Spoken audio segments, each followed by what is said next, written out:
एक बार एक राजा को एक विशेष उपहार मिला था। उपहार स्वरूप उसे दो सुंदर, शानदार और परदेशी बाज मिले थे।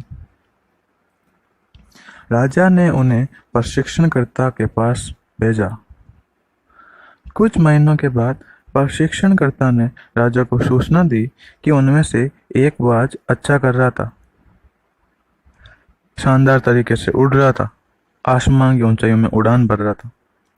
लेकिन दूसरा वाला पहले ही दिन से अपनी शाखा से बिल्कुल हिल ही नहीं रहा था। राजा ने जगह जगह से चिकित्सकों को बुलाया पक्षी को उड़ाने के लिए, लेकिन पक्षी उड़ नहीं सका।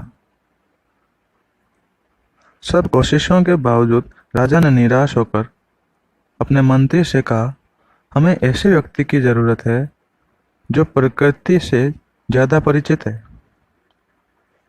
ऐसा व्यक्ति जो पशु पक्षियों को समझता है। मुझे लगता है कि केवल ऐसा ही व्यक्ति हमारी सहायता कर सकता है। संपूर्ण देश भर में ऐसे व्यक्ति की तलाश करो और उसे ये काम सौंपो।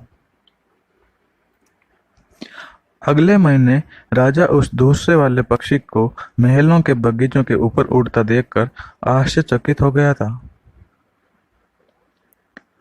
प्रसन्न होकर उसने अपने मंत्री से ऐसा करने वाले जादूगर को बुलाने को कहा। मंत्री एक सामान्य किसान को लेकर आया था। राजा ने किसान से पूछा, तुमने बाज को उड़ना कैसे सिखा दिया? किसान ने कहा, यह तो बहुत आसान था महाराज। मैंने सिर्फ उस डाल को काट दिया जिस पर यह बाज बैठा हुआ था। हम सभी उड़ने के लिए बने हैं।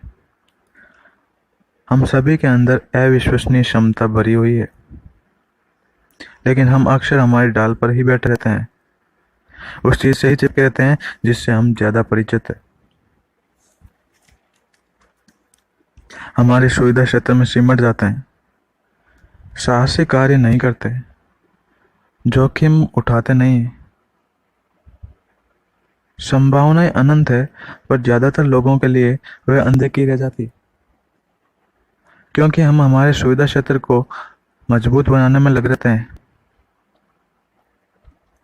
हमारे जीवन का ज्यादा हिस्सा उत्साह, रोमांचक, परिपूर्ण होने के बजाय औसतन ही रह जाता है। कौन सी डाल है जो आपको ऊंची उड़ान से वापस खींच रही है? क्या डर है जो आपको जोखिम लेने से रोक रहा है? कौन सी कमजोरी है जो आपके विकास में बाधा बन रही है? जब तक हम उस डाल को काट नहीं देते जिससे हम चिपके हुए हैं, हम कभी भी कुछ पा नहीं सकते, कभी भी ऊंचाइयों पर नहीं पहुंच सकते। तो आप किसका इंतजार कर रहे हैं? डाल को काटिए और अपनी उड़ान भरिए। Thank you.